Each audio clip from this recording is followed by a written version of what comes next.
Buya Hamka bilang banyak orang yang sesat sekarang. Tuhannya banyak, tak Tuhan lagi. Tuhannya tak satu lagi. Tuhannya dah banyak. Namanya Tuhan modern namanya. Baik harta, kekuasaan, segala macam itu semua Tuhan baru. Kau mau masuk, ini ada satu kelompok. Yang kelompok ini Bapak Ibu sekalian yang berbahagia, itu sholatnya tak pakai baju. Ada. Kami sholat tapi tak pakai baju sehelai benang pun. Wah, ada dulu begitu Pak. Itu sesat itu. Ada di Riau ini juga. Di daerah sana itu saya tak tahu nama tempat lebih jelasnya itu. Bengkalis. Nah, waktu itu sudah berlalu beberapa hari yang lalu. Alirannya itu dia buat kajian. Jadi dalam kajian itu Bapak Ibu sekalian yang berbahagia, dia boleh menyentuh perempuan manapun. Wah, dulu di Jawa juga ada. Pimpinan pengajian ini boleh mensetubuhi wanita-wanita itu. Jadi kalau ada wanita-wanita yang mau nikah, harus datang ke dia dulu, cek. Jadi begitu Pak, itu sesat. Nikah ada pengikutnya Pak. Khatimah, amin ya rabbal alamin. Baik Bapak Ibu sekalian yang berbahagia, bagaimana kabarnya, sehat? Selesai Ramadan sehat? Ramadan penuh, selesai Ramadan penuh. Insya Allah mudah-mudahan setelah Ramadan ini kembali kepada jalan yang benar. Kita doakan yang memang hanya ibadahnya di Ramadan, mudah-mudahan hati dia tetap istiqamah masuk ke dalam masjid lagi. Amin ya rabbal alamin. Baik Bapak Ibu sekalian yang berbahagia, di dalam Al-Quran dalam surat Al-Anbiya Allah berkata begini, وَلَنَبْلُوَنَّكُمْ بِالشَّرِّ وَالْخَيْرِ fitnah. Kata Allah, yang artinya kami akan menguji kamu dengan keburukan dan kebaikan sebagai cobaan. Tapi dalam ayat yang lain Allah kata dalam surat Al-Hud, dalam surat Hud ayat 118 kata Allah, وَلَا يَزَالُونَ مُخْتَلِفِينَ إِلَّا مَنْ رَحِمَ رَبِّكَ. Kata Allah, mereka senantiasa berselisih pendapat kecuali orang-orang yang diberikan rahmat oleh Allah. Apa yang ingin kita bahas di malam hari ini? Sebab-sebab terjadinya penyimpangan agama. Sebab-sebab terjadinya penyimpangan agama. Nanti kalau kita ketemu lagi, kita sampaikan sebab-sebab terjadinya penyimpangan akidah. Kalau kita ketemu lagi, kita sampaikan tentang syahadat yang rusak, Islam yang batin atau Islam yang batak. Tapi kita sampaikan dulu sebab-sebab terjadinya penyimpangan agama. Di dalam Islam, setiap orang di antara umat muslim itu di dalam syariat Islam mukallafin. Mukallafin itu terbebani. Dibebankan oleh apa? Dibebankan oleh syariat. Syariat itu apa? Syariat itu adalah aturan-aturan yang ada di dalam agama, yang dengan aturan tadi setiap orang akan berjalan sesuai dengan keseimbangan. Jadi kalau keluar daripada aturan, dia sedang keluar dari jalur keseimbangan. Maka orang yang mengikuti jalur, dia sedang berada pada posisi yang aman, yang lurus. Ihdinas siratal mustaqim. Siratal ladzina an'amta alaihim ghairil maghdubi alaihim waladdallin. Ini kalimat penting untuk kita pahami. Apa maksudnya? Umat muslim mukallafin, terbebani dengan syariat. Syariat itu adalah sesuatu yang membuat atau aturan yang menjadikan seorang muslim tadi selaras atau sejalan dengan jalan yang benar. Nah, bagaimana seorang muslim itu bisa berada pada jalan yang benar? Harus dengan ilmu yang jelas yang dimiliki dia. Maka kata para ulama, akidah yang lurus, akidah yang benar menentukan jalan atau akhir daripada perjuangan di dalam Islam. Ini penting untuk dipahami. Lah kalau akidahnya rusak, rusak semua. Akidah rusak, rusak semua. Iman rusak, rusak semua. Kalau imannya rusak masih bisa diperbaiki. Tapi kalau akidah dia yang rusak itu dah sulit untuk diperbaiki. Amal ibadahnya tak diterima Tuhan. Allah tak mau terima itu amal ibadah. Sehingga kata Syekh Nasir bin Abdul Karim Al-Aqal ada hal-hal yang bisa menyebabkan seseorang itu keluar daripada jalan yang sesungguhnya, keluar daripada syariat agama. Nah, kelompok-kelompok tersebut atau orang-orang yang keluar daripada jalan-jalan yang keluar dari jalan-jalan agama ini dikategorikan oleh Syekh Nasir Abdul Karim Al-Aqal ini kepada beberapa kategori. Yang pertama, penyebab terjadinya penyimpangan dalam agama. Yang pertama, sudah menjadi satu ketentuan bagi seseorang untuk menganggap Tuhan itu satu esa. Sehingga kalau mereka menganggap Tuhan itu dua, mereka sedang keluar daripada jalur agama. Maka Allah sebut dalam Al-Quran, laqad kafara alladhina qalu innallaha thalisun salasa. Laqad kafara alladhina qalu innallaha huwal masih Isa bin Maryam. Dua ayat ini sama isinya. Kata Allah, kafir orang-orang yang mengatakan Tuhan itu, laqad kafara alladhina qalu innallaha thalisun salasa, tiga dalam tiga atau tiga dalam satu. Tapi kalimat selanjutnya, innallaha laqad kafara alladhina qalu innallaha huwal masih ibn Maryam. Telah kafir orang-orang yang mengatakan bahwa Isa itu Tuhan. Nah, itu Allah yang sebut dalam ayat Al-Quran. Artinya, yang tidak mengatakan bahwa Tuhan itu Esa sesat. Yang tidak mengatakan bahwa Tuhan itu Esa keluar daripada jalur agama. Dia tak bertuhan. Seperti contoh Fir'aun. Fir'aun menganggap diri dia Tuhan. Sudah ditunjukkan kebenaran, tetap saja mereka mengatakan, tetap saja dia mengatakan bahwa diri dia Tuhan. Sampai Allah katakan, walanabluwakum bisyarri wal khair fitnah. Kami jadikan ujian bagi kalian itu kebaikan dan keburukan. Kebaikan dan keburukan cobaan bagi orang yang beriman. Kalau dia tergoda dengan keburukan, keluar daripada fitrah dia sebagai manusia yang beragama. Fa'akim wajhaka lid-dini hanifa fitratallaha fataran nas alaih. Hei orang beriman, fitrah kalian itu beragama. Agama yang harusnya kalian miliki itu satu saja, agama Islam. Jadi kalau kalian keluar daripada agama, keluar daripada kebaikan. Kalau kalian keluar daripada kebaikan, sedang dalam ujian. Nah, ini penting untuk dipahami, Pak. Dan makna lain daripada ayat tersebut adalah bahwa kebaikan dan keburukan itu adalah ujian dari Allah, cobaan. Bagaimana orang bisa keluar daripada agama yang benar? Itu ujian, Pak, ujian. Bisa seorang muslim yang mengaku muslim pernah menyandang gelar seorang dai, Saifuddin. Keluar daripada Islam, murtad dia. Keluar daripada Islam menjadi seorang ahli agama di agama dia yang baru. Sampai dia cincang-cincang itu. Apa kata dia sudah keluar daripada agama. Tapi kemudian dia cincang tah ikan, tah ayam itu saya lupa. Dia nyebut nama Bismillah. Bismillah, Bismillah, Allahu Akbar, Allahu Akbar. Itu penghinaannya. Siapa namanya?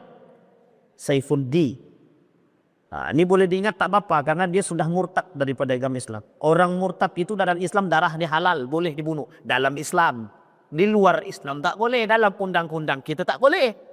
Nah, pernah dengar namanya pemain film itu siapa namanya? Lukman Sardi. Nah, itu kan juga murtad itu dari Islam. Selesai menjadi pemeran film sang pencerah Ahmad Dahlan. Itu yang pertama. Orang yang keluar daripada atau orang yang terjebak dalam penyimpangan agama adalah yang menganggap Tuhan itu dua, tiga atau tidak puasa. Makanya Bapak Ibu sekalian yang berbahagia, Buya Hamka bilang banyak orang yang sesat sekarang.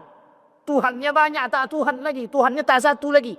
Tuhannya dah banyak. Namanya Tuhan modern namanya. Baik harta, kekuasaan, segala macam itu semua Tuhan baru. Kita tak bahas itu. Yang kedua, apa yang terjadi itu memang sudah sunnatullah pada hambanya. Terjadinya penyimpangan agama di antara sekian banyak manusia itu hal biasa. Penyebabnya ada. Lemahnya ilmu yang mereka miliki. Kenapa kok muncul nabi palsu? Kenapa kok muncul Musailamah al-Kadzdzab? Kenapa kok muncul orang-orang yang mengaku Tuhan? Kenapa kok muncul orang-orang yang mengaku nabi? Kenapa kok muncul orang-orang yang mengaku malaikat? Kenapa tak muncul orang-orang yang mengaku setan, mengaku iblis? Dia tak banyak yang muncul.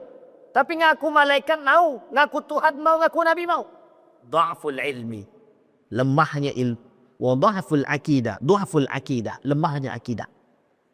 Nah, ini poin penting untuk disampaikan. Harus disampaikan. Nah, ini Bapak Ibu sekalian yang berbahagia. Apa kata Allah? Wala yazaluna mukhtalifina illa man rahima rabbik. Banyak orang di antara umat muslim itu yang menyimpang daripada akidah. Illa man rahima rabbik, kecuali orang-orang yang mendapatkan kasih sayang dan rahmatnya Allah. Kita ambil contoh. Ada kasus yang lagi viral. Namanya film Walid. Ini setiap orang kayaknya di HP-nya muncul semua kan. Itu Bapak Ibu, film Walid itu tuh film kenyataan. Difilmkan. Dulu di Indonesia ini ada begitu. Kau mau masuk, ini ada satu kelompok. Yang kelompok ini Bapak Ibu sekalian yang berbahagia, itu sholatnya tak pakai baju. Ada. Kami sholat tapi tidak pakai baju sehelai benang pun. Wah, ada dulu begitu Pak. Itu sesat itu. Ada di Riau ini juga. Di daerah sana itu saya tak tahu nama tempat lebih jelasnya itu. Bengkalis. Nah, waktu itu sudah berlalu beberapa hari yang lalu. Jadi alirannya itu dia buat kajian. Jadi dalam kajian itu Bapak Ibu sekalian yang berbahagia, dia boleh menyentuh perempuan manapun. Wah, dulu di Jawa juga ada. Pimpinan pengajian ini boleh mensetubuhi wanita-wanita itu. Jadi kalau ada wanita-wanita yang mau nikah, harus datang ke dia dulu, cek. Jadi begitu Pak, itu sesat. Uniknya ada pengikutnya Pak. Ada tuh pengikutnya. Bid'ah yang paling besar itu ketika Ramadan kemarin kita lihat tuh. Yang sholatnya kencengnya bukan main itu. Itu bid'ah itu. Sangat bid'ah itu Pak. Itu bukan sesat. Tapi menyesatkan. Bukan sesat tapi. Nah kayak film Walid itu. Film Walid itu Pak nampak itu nyata itu Pak. Cerita nyata itu. Banyak itu. Yang kelompok-kelompok itu tuh banyak. Coba bayangkan. Sekarang itu semakin akhir zaman. Semakin merajalela nih Pak, penyimpangan akidah itu semakin merajalela. Nah, tadi ada yang tanya, Ustadz, gimana menurut Ustadz pandangan Ustadz tentang pesantren lintas agama sesat, menyesatkan orang? Nah, Bapak Ibu boleh cek nanti di Google, pesantren lintas agama. Ini pesantren apa kita tidak tahu nih Pak. Di dalam pesantren itu semua agama boleh masuk dan ada semua di situ. Ada pimpinan-pimpinannya, ada ustadznya Pak atau kiainya. Ada pendetanya, ada rahimnya dan lain sebagainya di dalam itu. Jadi satu Pak. Itu kalau lagi doa gimana itu? Doa bareng-bareng atau gimana kita nggak tahu itu. Jadi nampak tuh Pak, kalau lagi makan ada yang berdoanya masing-masing. Ada yang begini tangannya, ada yang begini dan lain sebagainya. Kata mereka itu toleransi, itu namanya pluralisme agama. Penyesatan. Itu penyimpangan. Sekarang ini semakin akhir zaman semakin banyak yang sesat. Jadi kalau kita tak pandai jaga akidah, kita ikut sesat. Dan kesesatan yang nyata itu berada di hadapan kita hari ini. Kesesatan yang nyata itu berada di hadapan kita. Bagaimana kita mampu menjaga akidah kita di tengah huru-hara kesesatan yang nyata. Coba Bapak Ibu bayangkan, banyak pengikutnya banyak. Apa penyebabnya mereka kok bisa mengikuti itu? Nomor 3 jawabannya. Mengikuti hawa nafsu. Hawa nafsu yang mereka pertontonkan. Prasangka dan mengikuti jalan syaitan. Talbisul iblis. Iblis punya strategi untuk menyesatkan orang. Iblis punya janji dengan Tuhan. Karena iblis tak mau berbaiat. Iblis tak mau tunduk kepada Nabi Adam. Apa kata Allah? Iblis tak mau. Kenapa iblis tak mau? Aku diciptakan dari api, dia diciptakan dari manusia. Mana yang paling kuat? Mana yang paling bagus? Mana yang paling hebat? Kata iblis dengan kesombongannya. Cara iblis dibuat perjanjian. Kata iblis, aku akan menghasut anak keturunan Adam. Kata Tuhan, silahkan. Kata Allah, silahkan. Engkau menghasut, aku yang akan menjaga. Sehingga yang terjerumus dalam kesesatan itu adalah orang-orang yang tak berpegang teguh itu, Pak. Dengan akidah yang baik dan benar. Yang menjadi masalah bukan itu, Pak Ustaz. Betul. Kalau akidahnya lurus, enak, Pak. Yang menjadi masalah itu adalah, yang menjadi masalah di antara kita sekarang ini ada munculnya kesesatan yang sifatnya samar-samar. Tahu Bapak Ibu yang sifatnya samar-samar? Rusak akidah kita dengan cara yang samar-samar. Apa contohnya yang samar-samar itu? Syirik dan kemusyrikan. Bisa menyebabkan orang terjerumus dalam penyimpangan akidah. Kita ambil contoh. Apa hukumnya memandikan keris? Ini jangan tersinggung ya. Memandikan keris dengan kembang 7 rupa. Wah. Ini banyak yang melakukan, Pak, dulu tuh banyak. Uniknya, Pak, kami pernah lihat itu keris itu bisa berdiri sendiri. Pertanyaannya siapa yang mendirikan, Pak? Kalau bukan syaitan. Orang yang bermain dengan setan, mesti setan minta tumbal. Nanti jangan salah, yang dimintanya siapa? Kita dimintanya. Aku minta suamimu aja, aku minta istrimu aja. Kata. Ada seorang suami bermain dengan jin. Artinya dia bekerja sama dengan jin, sekutunya jin. Meninggal suaminya tadi, berubah jin tadi jadi suaminya. Tiap malam berhubungan badan dengan istrinya. Dikira istrinya, suaminya hidup lagi. Rupanya jin. Itu coba bayangkan. Jangan salah. Jin ini pintar pula. Nampak di istri orang nyimbatnya juga. Ini jin-jinnya sesat juga nih. Tapi hati-hati, Pak, yang bermain dengan sekutu. Itu syirik. Syirik dan kemusyrikan itu hari ini, Bapak Ibu, sifatnya samar-samar. Kalau dulu jelas, Pak, orang nyembah patung itu jelas. Sekarang tak lagi. Yang disembahnya manusia, kan tak nampak lagi sekarang. Manusia yang disembahkan. Pertanyaannya, kalau nyembah manusia syirik apa tidak? Kalau nyata manusia yang disyirik itu jelas kesyirikannya, Pak. Yang disembah itu jelas, Pak. Tapi ini bukan begitu modelnya, Ustaz. Minta bantu kepada manusia seolah-olah manusia itu terhebat, kata dia. Itu tuh. Udah kita bahas tuh. Baik, maka syirik modern yang banyak.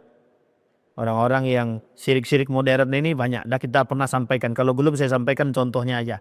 Orang yang cinta kepada harta, orang yang cinta kepada mobil, takut mau hilang mobil, takut hilang segala macam lah. Pokoknya tak ada duit, stres. Tak ada ATM, stres. Itu namanya tidak ada internet, stres. Tak ada HP, stres. Tak ada tidak main game online, stres. Tidak judi online, stres. Itu namanya syirik modern namanya. Itu dah syirik beneran, itu syirik modern.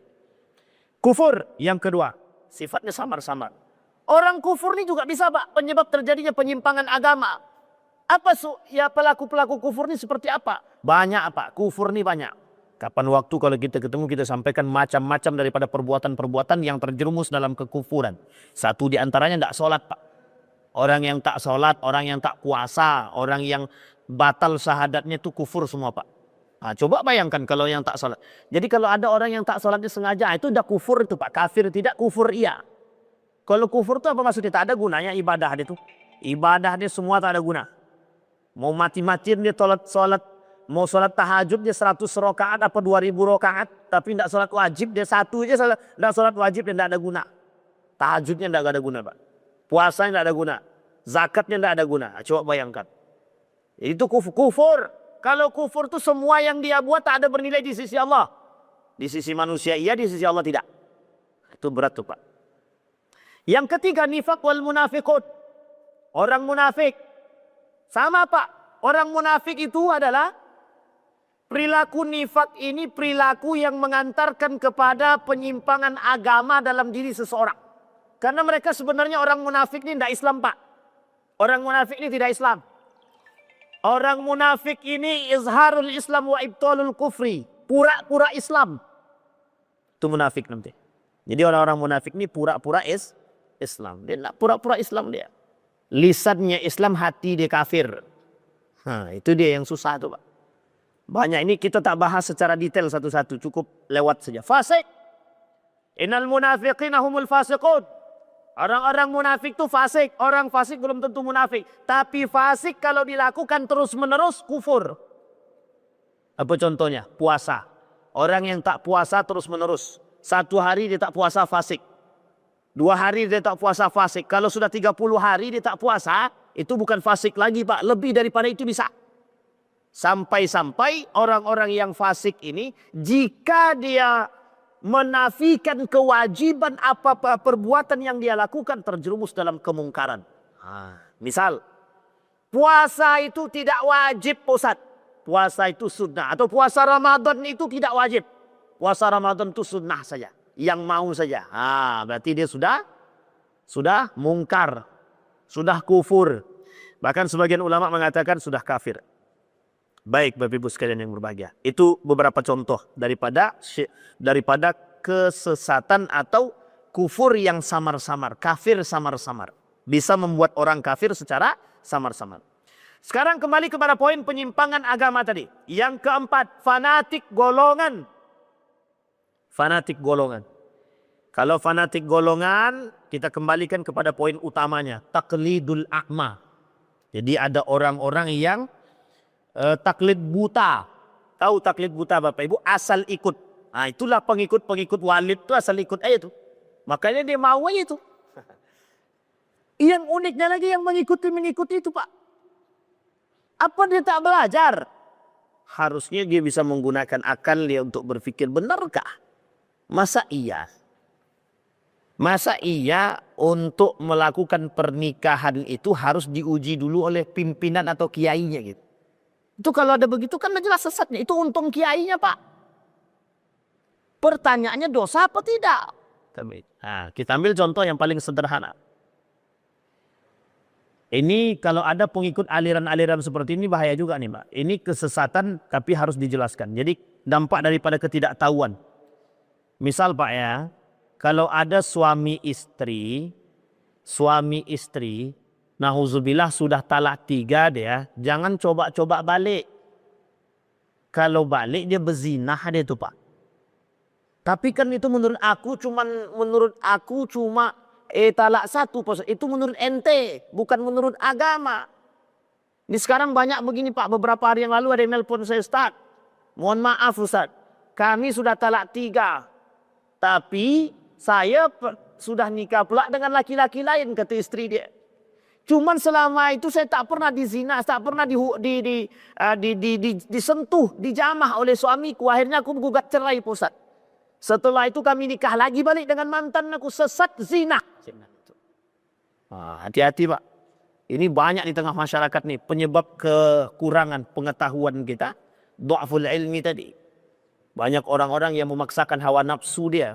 Aku cintanya sama dia Pak Ustadz. Aku nak mau tahu. Tapi kan kalian sudah talak 3. Biarkan aja Pak Ustadz. Yang penting kami suka sama suka. Tidak bisa Pak. Cinta itu tidak bisa menghalalkan yang haram. Tidak bisa.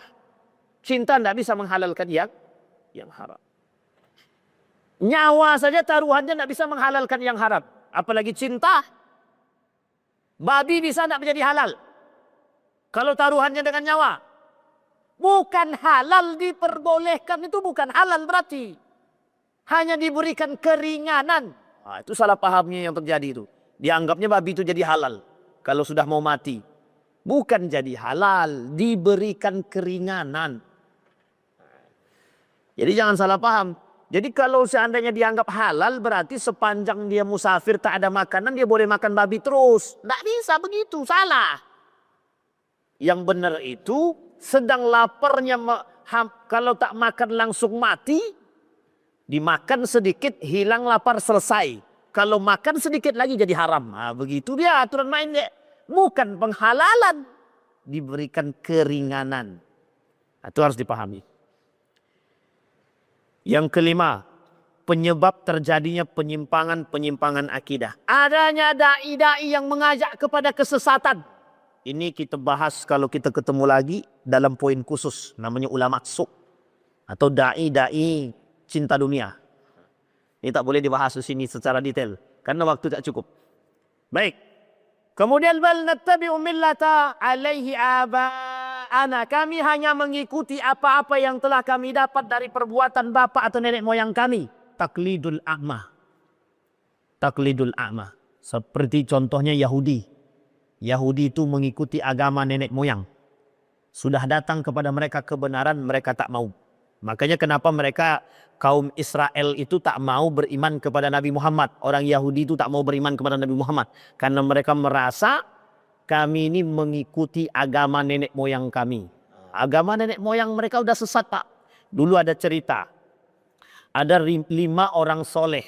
5 orang soleh ini mengajak masyarakatnya untuk bertauhid kepada Allah. Mengesahkan Allah.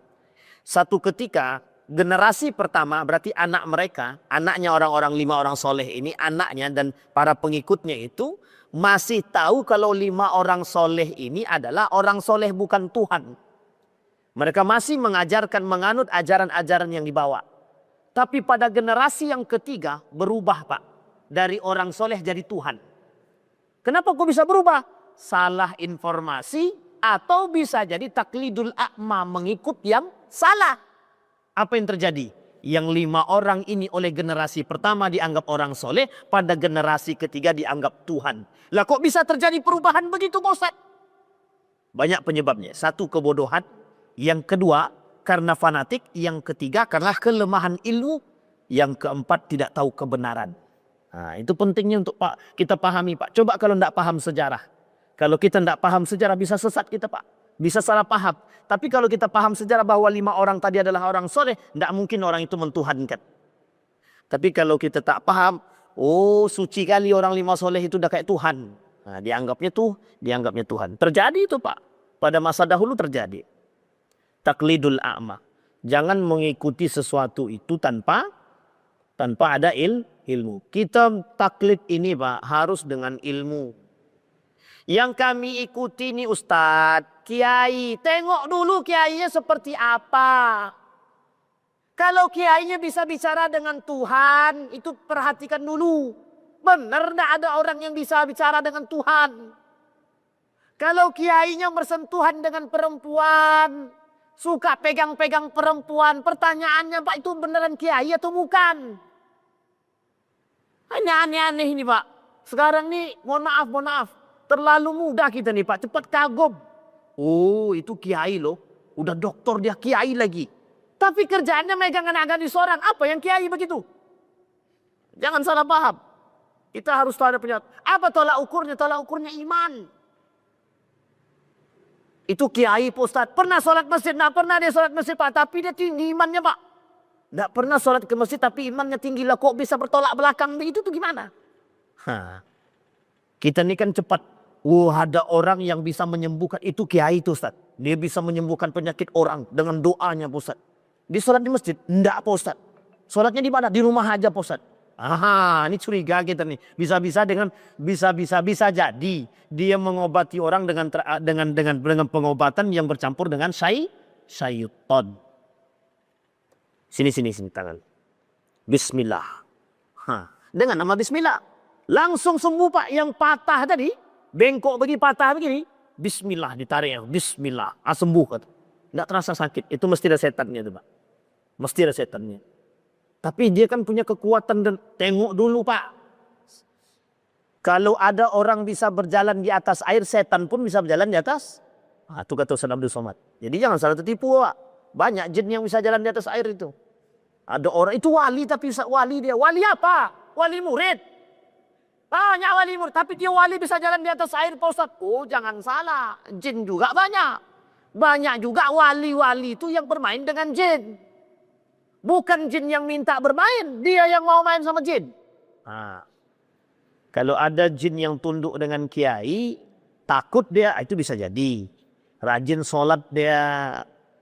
Diberikan karamah oleh Allah karena rajin sholatnya, karena ada ibadah utamanya, karena ada pegangannya, karena dia rajin bersedekah, tidak bercampur laki-laki dan perempuan, menjaga muru'ah. Itu beneran tuh, Pak. Nah, itu bisa, boleh kita jadikan patokan. Ini ndak ke masjid, ndak pernah mencaci maki. Kita ambil contoh, tengok di televisi itu. Ada kiai, dianggap kiai, mencaci maki. Gondrong pula lagi. Kerjaannya menyebar uang, disebarkannya begini-begini. Ndak ada etikanya. Itu dianggap kiai. Ketemu cium tangan Pak. Katanya apa itu punya karomah. Kita bukan iri Pak, na'udzubillah semua na'udzubillah. Kalau tak ada, kalau tolak ukurnya akhlakku sudah ndak ada, itu kiai. Tapi itu kan orang, ndak tahu kita siapa gitu. Yang jelas kita menjadikan ilmu itu, ilmu bisa merubah akhlak. Tolak ukur orang itu adalah akhlak selain daripada ibadah dia. Jadi mohon maaf Bapak Ibu, itu berlaku untuk siapa Pak Ustadz? Semuanya. Termasuk Ustadz juga, iyalah. Bapak Ibu tengok ada da'i, wow mantap da'i, bagus. Tapi tidak pernah sholat ke masjid. Dia nyuruh orang sedekah tapi dia tak sedekah. Dia nyuruh orang kebaikan tapi dia justru mencaci, memaki. Pertanyakan dulu. Kalau bisa jangan ngambil ilmu dari orang seperti itu. Ini masalah Pak, masalah. Umat manusia hari ini banyak tertipu. Tertipu dengan apa? Tertipu dengan, mohon maaf, tertipu dengan panggung. Jadi kita ini belajar, yang kita cari ilmu dan akhlak. Kembali kepada poin tadi, taklidul a'ma, buta. Jangan kita nih mengikuti orang itu dengan tanpa ilmu. Misal. Ada seorang kiai atau ada seorang ustadz mengatakan, kalau mau sholat harus wuduknya benar. Dan wuduknya harus sesuai. Misalkan wuduknya madhab syafi'i, maka sholatnya madhab syafi'i, maka wuduknya sholat syafi'i. Wuduknya syafi'i juga. Kata ustadznya misal. Itu tidak ada masalah Pak. Itu ikhtilaf. Sehingga kalau ikhtilaf ini bukan kesesatan. Ada pandangan yang lain. Yang sesat itu Pak, kalau ulama bilang, Imam Syafi'i bilang, ini rambut 3 kali, telinga 3 kali. Kata Imam Abu Hanifah, rambut ini bisa langsung sekali dengan telinga. Karena telinga itu cuma sunnahnya. Bukan wajibnya, bukan rukun wudhunya. Tidak masuk tuh Pak. Misal. Dan ulama sepakat ini Pak. Maka tapi kalau Syafi'i, ini dibasuhnya 3-3. Yang salah itu kalau dianggapnya telinga ini yang tadinya mohon maaf sunnah jadi wajib. Nah itu ya sesat. Sampai sini paham Pak ya? Nah kalau begitu, kalau ada yang mengatakan telinga ini wajib, itu mesti sesat. Nah pertanyaannya dari mana dia dapat? Kita telusuri Pak. Itulah tujuan kita belajar tadi. Nah, makanya kenapa 4 mazhab itu ada sebagai menjadi pandangan bagi kita. Yang ada 4 mazhabnya saja masih banyak yang sesat. Apalagi kalau tak ada mazhab Pak. Hilang sesat semua. Beribadah sekehendak perutnya saja. Sesuai dengan nafsu mereka. Disampaikan oleh para ulama. Kelak di akhir zaman itu banyak orang yang beribadah sesuai dengan nafsu dan sekehendak perut dia saja. Yang ke-6. Sekarang yang ke-7. Menerima agama-agama dan firqah-firqah sesat serta kaum yang bobrok. Sebagaimana telah dikabarkan oleh Nabi dalam hadis sahih. La tattabi'adna sunana man qablakum man kana qablakum shibran bi shibrin, dhira'an bi dhira'in. Kelak akan muncul di tengah umatku orang akan saling mengikuti golongan-golongan yang sesat sedikit demi sedikit kata Nabi. Contohnya seperti ada orang-orang yang mengikuti pesantren lintas agama. Ada pesantren waria. Ada orang-orang yang tidak mau patuh kepada Al-Quran. Bukan patuh, tidak mau menganggap Al-Quran ini makhluk. Dia ada orang-orang yang menganggap semua agama ini benar. Ada orang-orang yang menganggap Tuhanmu itu kan maha kaya. Jadi kalau sekarang kalian berdosa tidak apa-apa tinggal tobat. Itu kalau ada ajaran begitu tuh ajaran menyesatkan itu Pak. Tidak apa-apa kau maksiat sekarang tidak apa-apa. Yang penting kau tobat. Kok bisa begitu? Emang tidak ada masalah kalau maksiat? Kok bisa? Nah itu sesat juga tuh Pak. Sesat dan menyesatkan begitu.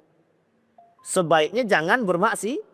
Jangan bermaksiat. Tidak ada itu. Tidak apa-apa bermaksiat itu. Sejak kapan Tuhan bilang tidak apa-apa kalian bermaksiat? Tidak ada itu, Pak. Tidak pernah Nabi bilang tidak ada masalah kalau kalian mau bermaksiat. Tidak ada Nabi bilang begitu, Pak. Orang yang bermaksiat disuruh Nabi bertobat. Nah, itu yang paling penting. Kullu bani Adam khata' wa khairu khata'ina tawwabun. Sebaik-baik umat Bani Adam yang salah itu bertaubat. Kalau dia bersalah bertobat. Kalau tak bertobat dia tetap salah. Dalam kesalahan terus menerus. Tidak ada itu orang berbuat salah itu tidak ada masalah. Tidak apa-apa dia berbuat maksiat. Kan tinggal tobat. Bukan masalah tinggal tobat. Kalau sebelum tobat mati. Tidak jadi tobat ya Pak. Nah, ini penting untuk dipahami. Nah sekarang ini Bapak Ibu muncul di tengah umat manusia ini. Golongan-golongan, kelompok-kelompok yang menyesatkan. Makanya butuh ilmu yang jelas. Akidah yang benar untuk menentukan. Kita ambil contoh. Contohnya begini, ada namanya kelompok-kelompok yang hari ini menyesatkan. Seperti liberalisme, misalkan pluralisme, kemudian sekulerisme. Ini kelompok-kelompok dan kelompok yang lain. Ada Jabariyah, ada Qadariyah, ada Khawarij, ada Syiah. Terkhusus Syiah lah kan. Nah, ini juga menyesatkan kita Pak, Syiah-Syiah ini. Pengikut kaum Nabi Lut juga banyak. Sekarang bermunculan pengikut-pengikut kaum Nabi Lut. Kalau mengikut Nabi Lut tidak ada masalah Pak. Pengikut kaumnya Pak. Nah, kaumnya itu yang menjadi masalah. Bukan Nabi Lutnya benar. Yang salah tuh kaumnya. Ada orang yang membela. Nah, kelompok-kelompok pembela para pelaku-pelaku yang tidak diinginkan oleh Allah. Sehingga ini menjadi masalah di tengah umat muslim. Kemudian yang ke-8. Tidak mau serius belajar agama. Ah, ini benar. Benar nih Pak. Tidak mau serius belajar agama sekarang itu asal sudah belajar agama merasa pintar. Nah itu yang terjadi sekarang.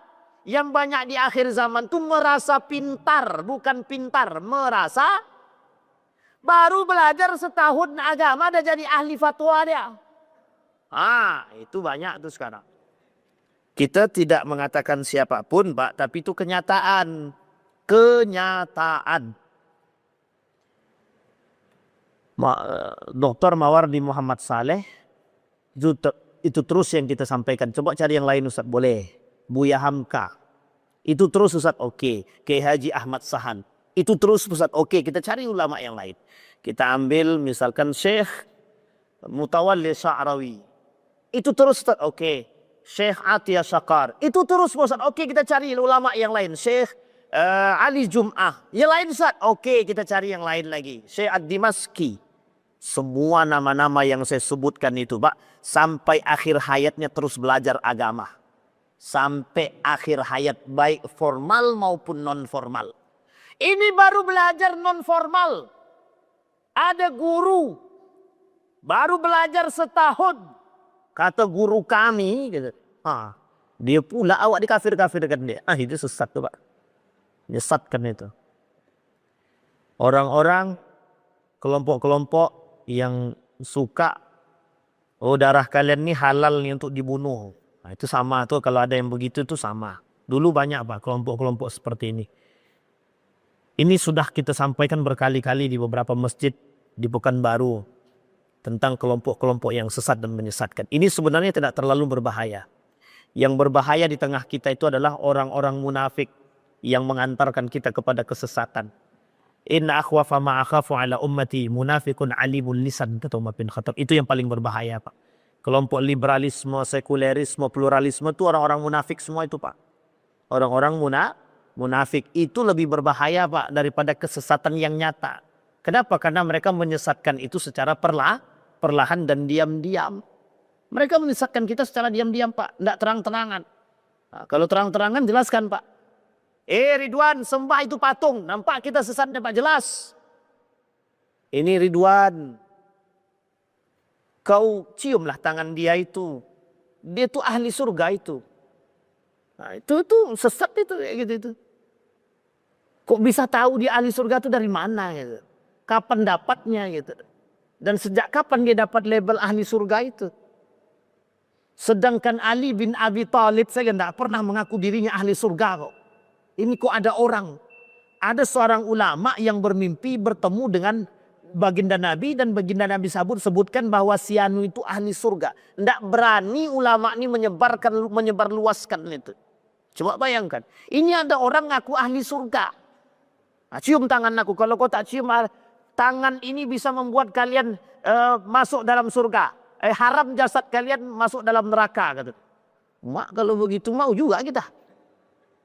Tidak mungkin pula saya ngaku Muhammad Ridwan jadi malaikat Ridwan, masuk sini catat nama, masuk surga gratis. Tidak mungkin Pak. Itu sesat menyesatkan itu. Kenapa? Apa penyebabnya mereka seperti itu? Dha'ful ilmi. Maka iman Bapak Ibu sekalian yang berbahagia, dasarnya adalah iman. Bagaimana kita membentuk iman yang kuat tadi? Membentuk iman yang kuat didasarkan kepada akidah yang benar. Bagaimana cara kita membuat akidah yang benar? Yang pertama, mengetahui keesaan Allah. Kalau kita nih Bapak Ibu sudah punya satu dalil yang kuat di dalam salat kita itu. Inna salati wa nusuki wa mahyaya wa mamati lillahi rabbil alamin. Dalam ilmu tasawuf dah paling tinggi itu Pak.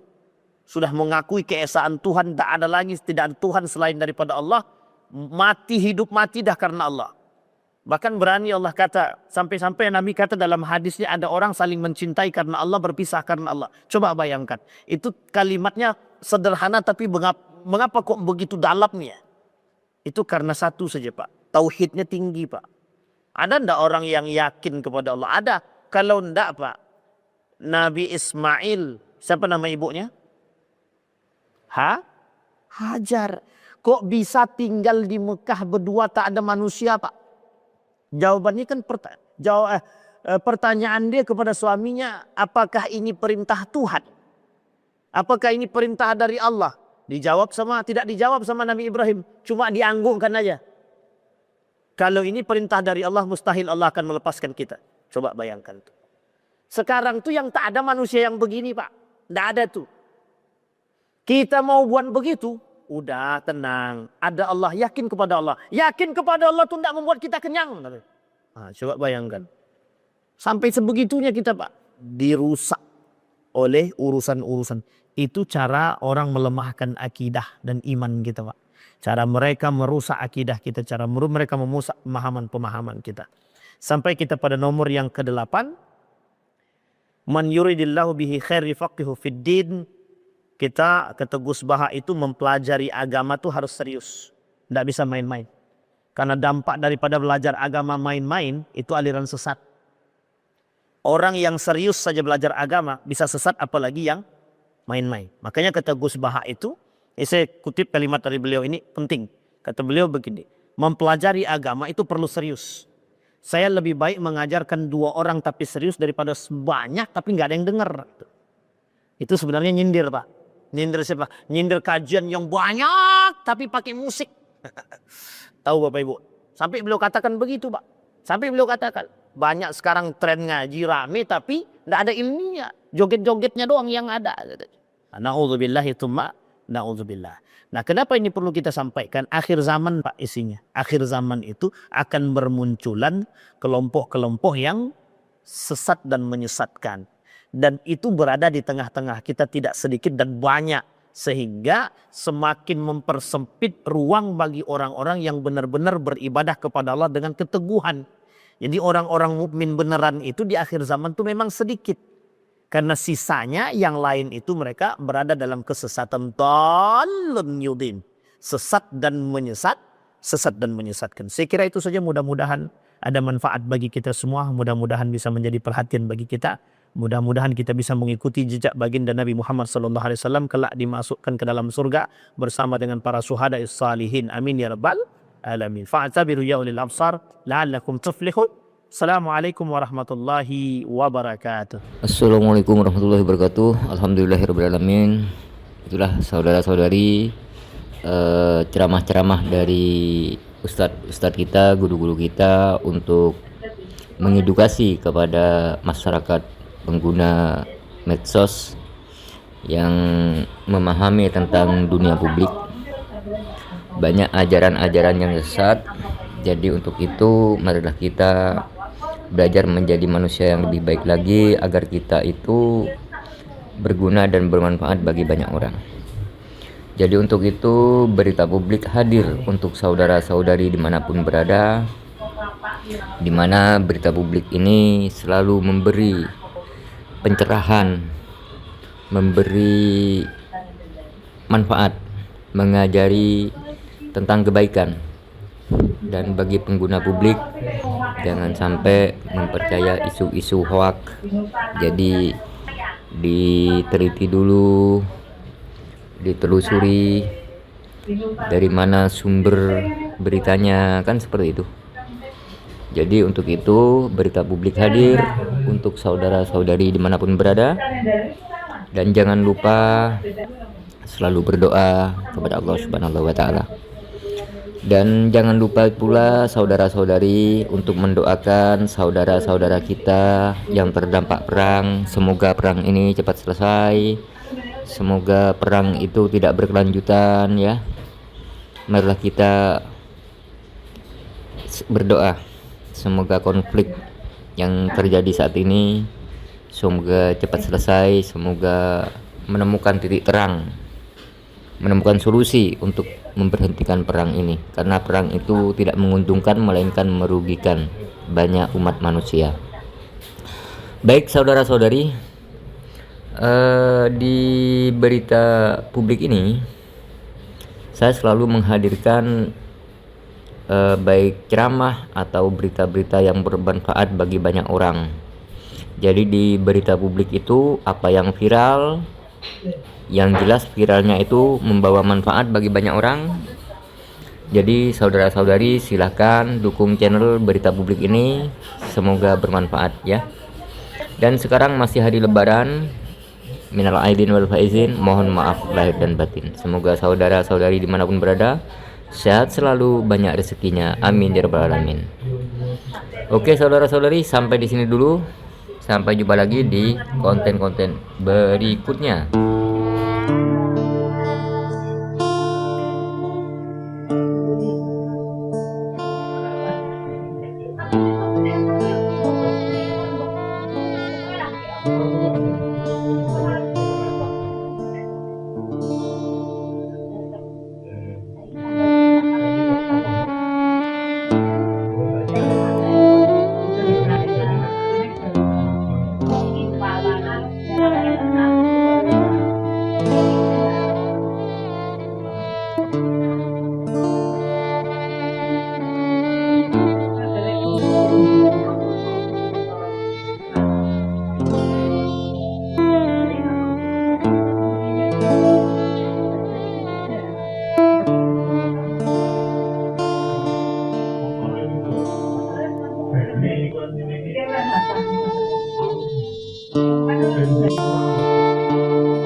Kita nyapa sama.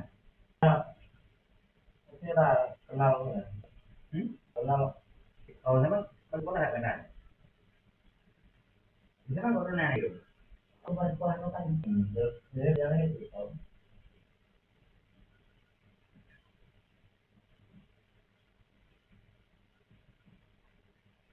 Itu ada di situ aja.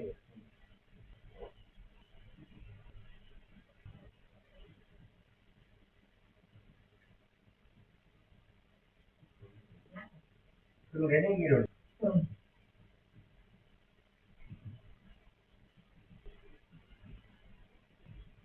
Ano, dia tahu orang ada sekarang. Coba tuh. Itu betul lah. Tahu campur. Itu. Karena ini kan kamu tahu sayur mie, iwak, ada, ada. Ano, ajak tayo.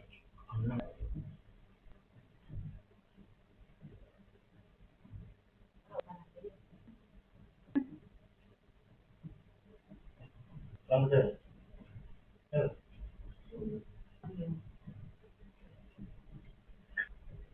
Ada yang guru di mata. Akhiran ini.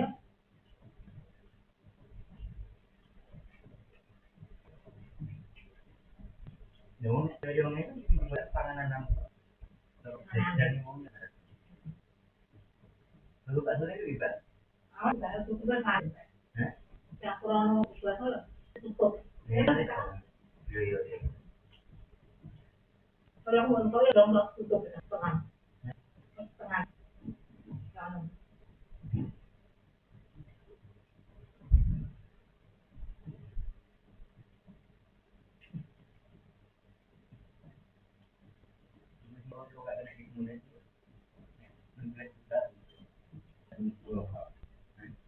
Dapat TV.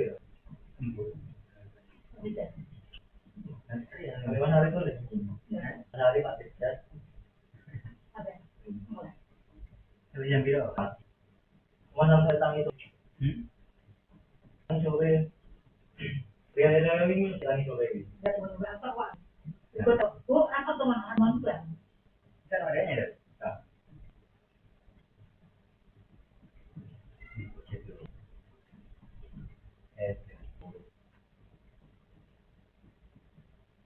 Bagus. Kang Adi ini pikiran kok ngalih-ngalih ini. Jadi ini ya. Itu cek minyak.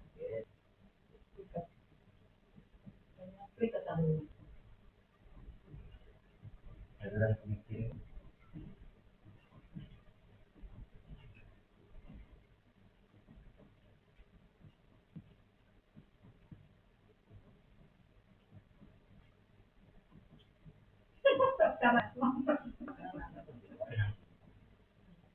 Ini enggak dulu.